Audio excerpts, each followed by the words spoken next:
नमस्कार, कैसे हैं आप सब।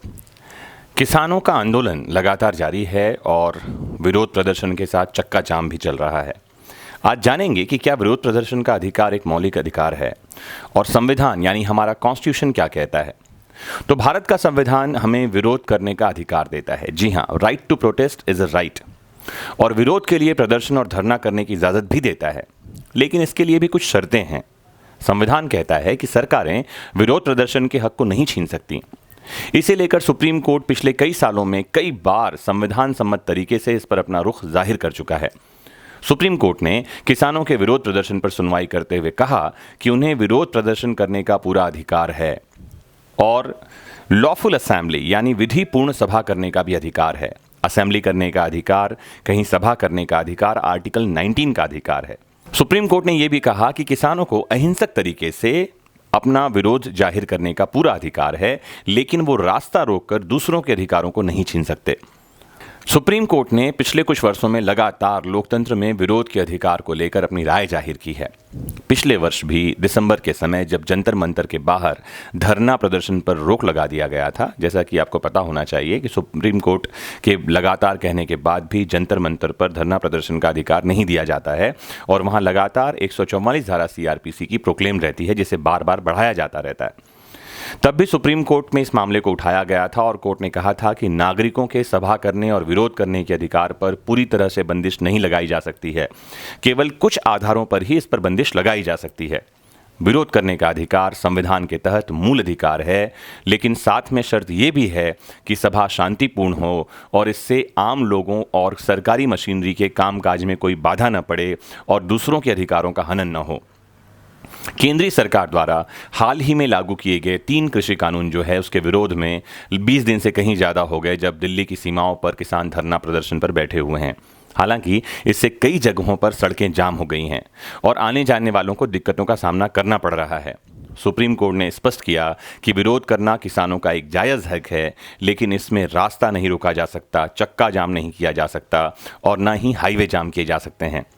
करीब 1 हफ्ते पहले सुप्रीम कोर्ट में एक याचिका दायर की गई, जिसमें कहा गया कि प्रदर्शनकारी किसानों को दिल्ली में प्रवेश करने की अनुमति दी जानी चाहिए। उन्हें साथ ही विरोध प्रदर्शन करने के लिए निर्धारित स्थान भी दिया जाना चाहिए, जो जंतर मंतर के पास हो सकता है। कोविड-19 के दिशा निर्देशों का पालन करते हुए उन्हें स्पष्ट तौर पर विरोध करने की अनुमति दी जानी चाहिए। अधिवक्ता जो दीपक हैं सुप्रीम कोर्ट के, उनकी ओर से याचिका दायर की गई थी और उसमें कहा गया कि किसानों के विरोध के मानवीय और मौलिक अधिकारों की रक्षा करना और उन्हें बचाना सुप्रीम कोर्ट का एक कर्तव्य है और उन्हें न्यायपालिका का सहारा चाहिए।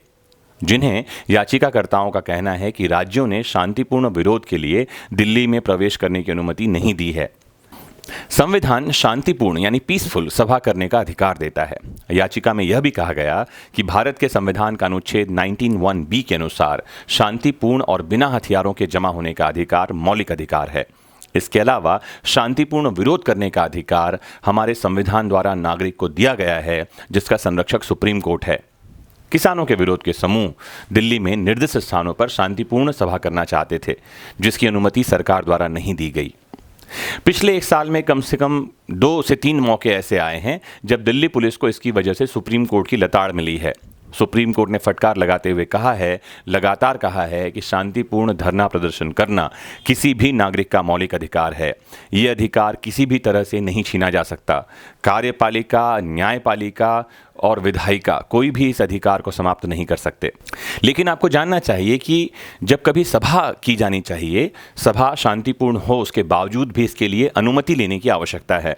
धरना प्रदर्शन में किसी भी तरह की हिंसा नहीं होनी चाहिए और प्रदर्शन के पहले अनुमति लेना जरूरी है, ये आपको जानना चाहिए। मौलिक अधिकारों का हवाला देकर अपने अधिकार का इस्तेमाल करने के साथ ही जरूरी है कि सभी तरह के कानूनी पहलुओं को ध्यान दिया जाए और ये भी जरूरी है कि किसी और के अधिकारों का हनन न हो। संविधान के आर्टिकल 19(1)(a) में अभिव्यक्ति की आज़ादी का अधिकार है। वहीं आर्टिकल 19(1)(b) में नागरिकों को अधिकार दिया गया है कि वे अपनी मांग और किसी बात के विरोध के लिए और किसी भी और काम के लिए शांतिपूर्ण सभा कर सकें, इकट्ठा हो सकें। धरना प्रदर्शन करने के लिए नियम कायदे किसी भी तरह से धरना प्रदर्शन के पहले अनुमति लेना ज़रूरी है।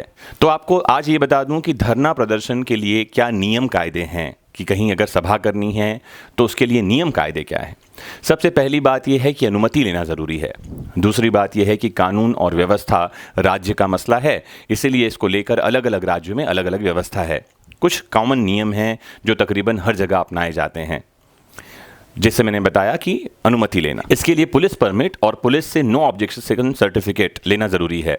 अगर पुलिस को लगता है कि इस धरना प्रदर्शन से या इस सभा से इलाके की शांति को खतरा है, इससे तनाव या हिंसा के हालात पैदा हो सकते हैं, अव्यवस्था हो सकती है, तो पुलिस इन आधारों पर परमिट देने से मना कर सकती है।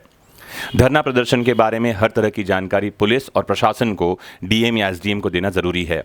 पुलिस को ये भी बताना पड़ेगा कि सभा या धरना प्रदर्शन क्यों किया जा रहा है, इसकी तारीख क्या है, तय समय सीमा क्या है और इसमें शामिल होने वाले लोगों की संख्या कितनी है, किन इलाकों से होकर ये धरना प्रदर्शन गुजरेगा या रैली गुजरेगी, अनुमति हासिल करने वाले का नाम, पता, फ़ोन नंबर, ये सब देना भी ज़रूरी है। साथ ही अनुमति हासिल करने वाले के दस्तावेज, मसलन उसका पहचान प्रमाण पत्र, आवास प्रमाण पत्र, फोटोग्राफ, एफिडेविट, ये सब चीज़ों की मांग भी कई बार की जाती है। संविधान का आर्टिकल 91(b) अगर सभी नागरिकों को शांतिपूर्ण तरीके से धरना प्रदर्शन का अधिकार देता है, तो आपको साथ में आर्टिकल 19(1)(3) को भी जानना चाहिए, जो इस अधिकार पर पाबंदी लगाता है। कब धरना प्रदर्शन की अनुमति नहीं दी जा सकती, आपको ये भी जानना चाहिए। सबसे पहली बात यह है, अगर राज्य की सुरक्षा को इस धरना प्रदर्शन से, इस सभा से किसी भी तरह का खतरा हो, तो इसकी अनुमति नहीं दी जा सकती। अगर पड़ोसी देशों के साथ संबंधों पर इसकी वजह से कोई असर पड़ने की आशंका हो, तो इसकी अनुमति नहीं दी जा सकती। अगर आम जनजीवन के डिस्टर्ब होने का खतरा हो, तो इसकी अनुमति नहीं दी जा सकती। अगर ऐसी किसी धरना प्रदर्शन या किसी सभा से न्यायालय की अवमानना का मामला बनता हो, तो भी प्रदर्शन की अनुमति नहीं दी जा सकती। और साथ ही अगर ऐसे किसी धरना प्रदर्शन या सभा से देश की अखंडता और एकता को खतरा उत्पन्न होता हो, तो भी सज़ा नहीं दी जा सकती। लोक स्वास्थ्य और व्यवस्था एक और कारण हो सकता है जिसके आधार पर धरना प्रदर्शन की अनुमति न दी जाए। तो आज के इस लेक्चर में आपको पता चला कि धरना प्रदर्शन करना, शांतिपूर्ण सभा करना नागरिकों का मूल अधिकार है। क्या उसके लिए आवश्यक शर्तें हैं, कब अनुमति दी जाएगी और कब अनुमति नहीं दी जाएगी, इन सब के बारे में मैंने आपको डिटेल में आज बताया है। इस बारे में अगर आप कुछ और पूछना जानना चाहते हैं तो ज़रूर कमेंट बॉक्स में जुड़िए और हमें पूछिए। और अगर आपकी कोई और राय है तो ज़रूर कमेंट बॉक्स में लिखिए। मोस्ट इम्पॉर्टेंटली जुड़े रहिए अपने फेवरेट प्लेटफॉर्म वैदिक शिक्षा से और जानते रहिए देश दुनिया के कानून से संबंधित बातों को सरल भाषा में। Have a nice time.